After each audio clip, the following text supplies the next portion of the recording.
This is Brusdar Graterol, and he is the lone member of the 2024 World Series champion Los Angeles Dodgers who publicly stated anything in regards to not going to the White House visit with Donald Trump to celebrate their World Series title. Freddie Freeman also didn't go, but he is rehabbing, and he did not make any sort of statement regarding it. It was just assumed he's rehabbing. Graterol is also rehabbing, but he did, on the day of the White House visit, post this to his Instagram with his daughter, "In my brown house," while his teammates were at the White House. Among those who attended were manager Dave Roberts and superstars Shohei Ohtani and Mookie Betts, as well as legendary Dodger Clayton Kershaw.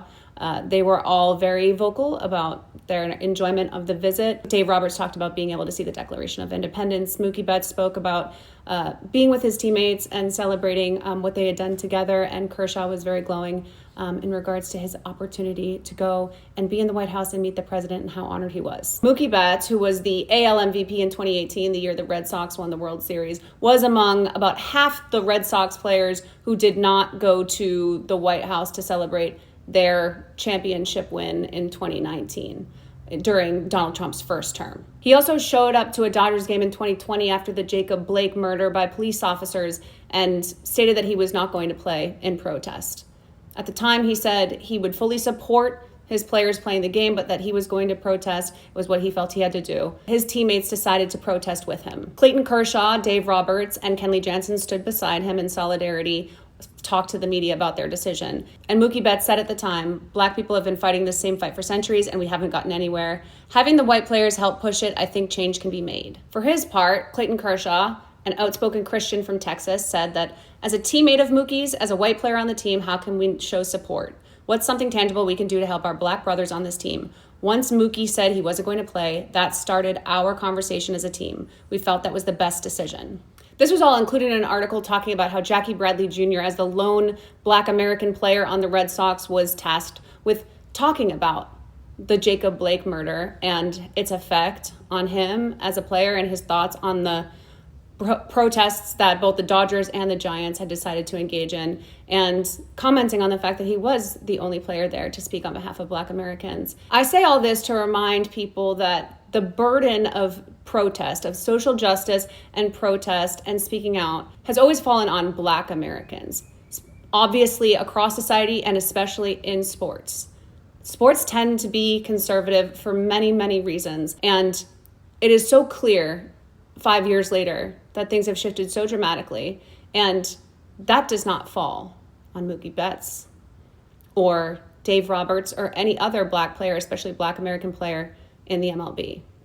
That falls on the white players and those in the positions of power who have continued to feed into the idea that teammates and bonding and team chemistry are what's important, while the billionaires are more and more emboldened to enforce their political views and their commitments to the current administration, while they are less likely to hear from Black players, from Latino players, while they are less likely to support them.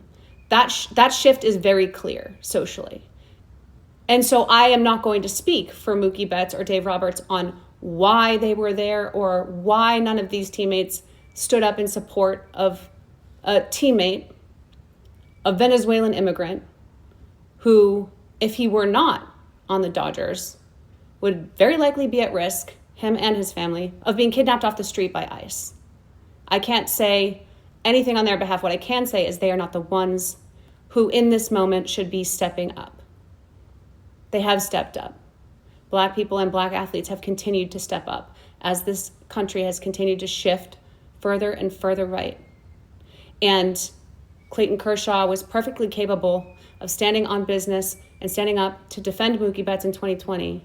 But when his fellow pitcher, a Venezuelan immigrant in the MLB, stayed home, Kershaw went.